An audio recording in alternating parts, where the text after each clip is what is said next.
Hey, this is Ryan Anderson. This is for EDU 528, week 6 on the fiscal plan budget. Um,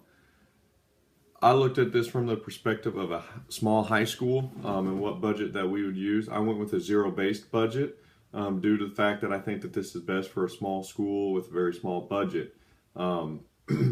smaller schools, you don't tend to get the tax increments that other schools do. And you really have to prioritize your needs each and every year because the budget's always going to be tight. It's going to be hard to have any type of a surplus fund or put anything aside. So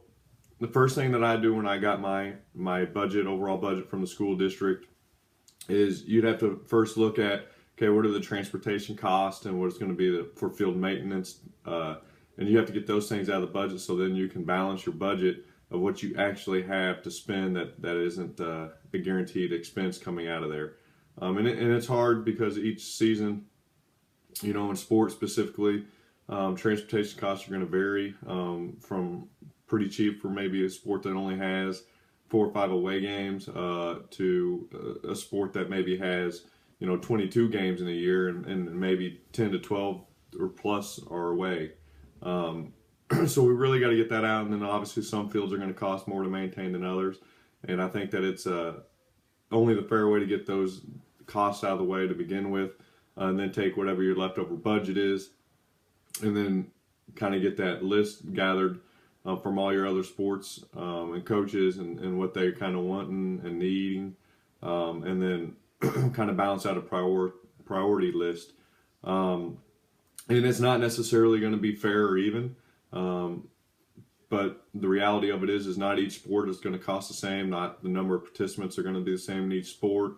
And so I think that although it's not really fair or even, the best way to kind of go about this as an athletic director as well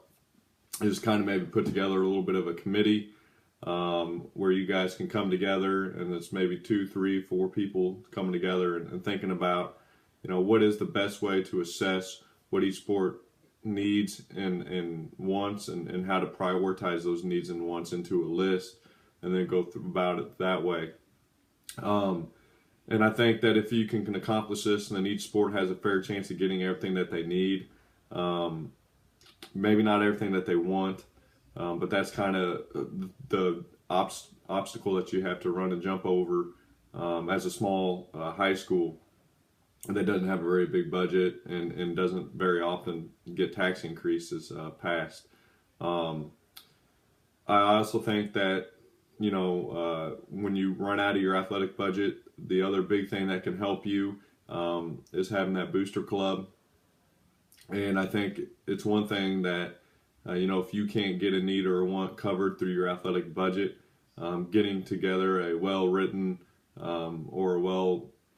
a proposed item would be great to go to your booster club with. But obviously you don't want to go there with a bunch of things every month or how often they meet, and not have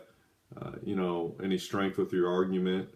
You don't want to overdo with the booster club, but I also think that is an integral part of the small school budget is your relationship with the booster club, and just taking really the needs that you have to get done for each sport that maybe you can't cover in your athletic budget. So again, when you're looking at a small high school, I think a zero-based budget is the best option, because it's a way that you can kind of set aside for big needs for each sport and be able to cover those. I don't think you'll be able to cover them all the time if you were to equally split it up, and I don't think that you'd be able to keep a program running properly and have the proper equipment and uniforms and field maintenance and all that if you tried to equally spread that out throughout all the sports in a small school. Thank you.